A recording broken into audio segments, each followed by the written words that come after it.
knn.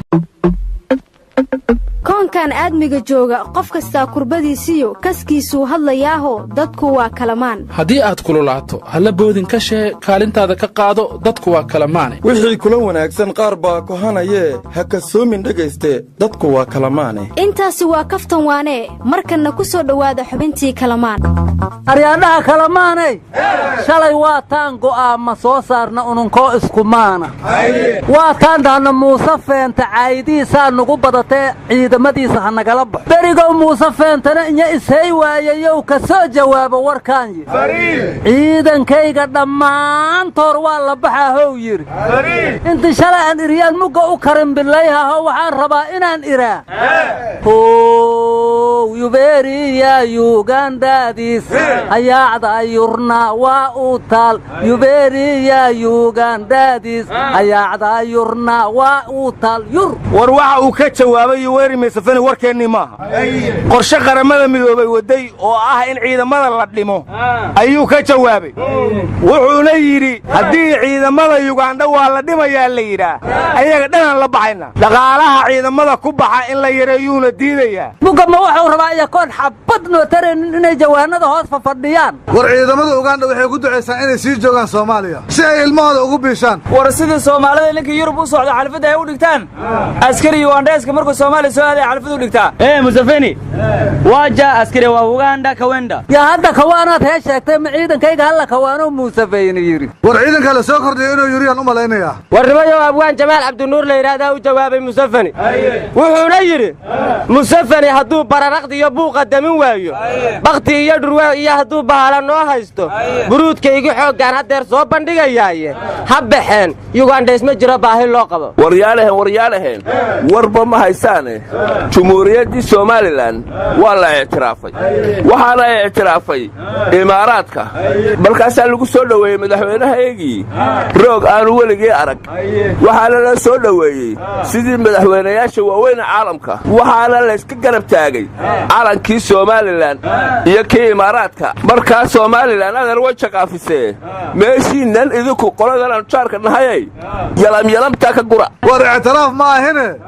imaaraadka rooggaas ay u dhigeen muuse biixi cabdi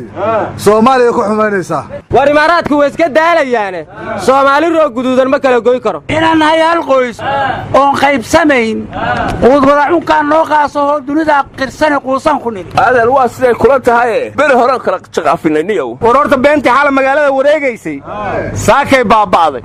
xala waxaa la lahaa baasaboor kanadiyaanu watay allah u naxariistay wasiir xoosho safaaraddii kanadaa la wareegtayoo kanadaa loo qaadaya laakiin waa beenowda saakoo maydkii waa la keenay isbitaal madiinaa lagu aasay aas qaranaa loo sameeyey madaxda dhanaa ka qayb gashay allaha u naxariista halkaasaa lagu aasay horta marka u horraysa allaha u naxariisto wasiir xoosh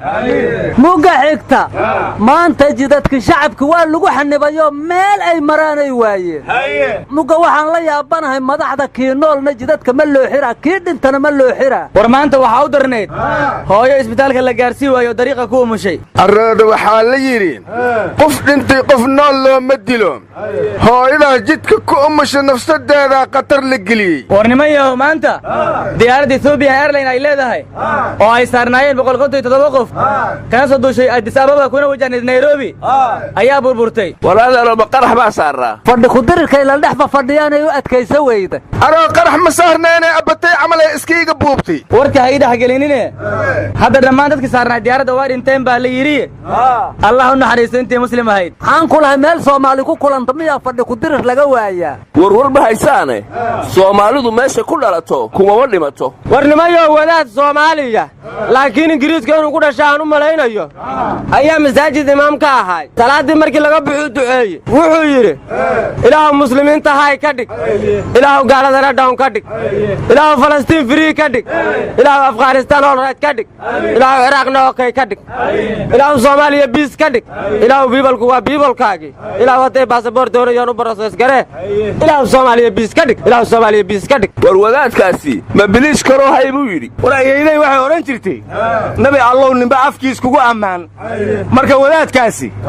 inuu duceeyey baan markhaati ka ahay af ingiriis baa ku hadlay ayeydaa wax badan bay ogeydeen horta anigu waa ku wareeray ayeeya aboota miya warwaraysan aboota iyo ayey isin latin ogoojinaytiin eraaniya warwar ma haysiine kismaayo wadooyinka iyo meel kasta tabeelayaal uu ku sawiran ra'iisul wasaare khayr ayaa lagu dhajiyay warsun korley ka agridana boorka hoos may ku qornay wadar oo khayr ku arag farmaajin kugu fiirsay war may mustaqbalka farmaajaysan iyo horumarka qayraysan baa ku qornayd warwariyaashii ra'iisul wasaaraha ka horeeyay oo kismaayo la geeyey warar loo soo diyaariyay ayay soo direen war shalay waxaa la yidhi madaxda warbaahinta Soomaaliya ayay la kulantay safaaradda Itoobiya marka waxaan la yaabanahay goorma Itoobiya warbaahinta ku soo biirtay awal siyaasiyiinta ay ku ekayda waraadalo Itoobiya way isfurfurto meel walba farahay la galaysaa warwariyaashii ugu darnaa maanta ilaaf ka soo galeen aaskii wasiirkii waxayna dhaheen waxaan ka qayb gelaynaa farxadda aaska waa kuwaasi wariyaal maahan in maxkamad la saaro weeye farxadda arooskaan maqli jirnay goorma aas farxad loo bedelay adii walba ogaan hele orooskii mudug aan ka gaab galnay ka aali orooska may hees ay ka gaaday ka saaseed area oroos masdugudaw eedan isaaqow heestu waxay ku bilaaban jirtay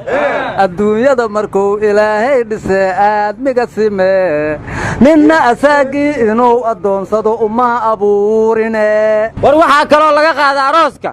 wixii dhiig lahow kaca oo reer mudug ayaga wiil magiis u dhistana xabadaha la ridaa bam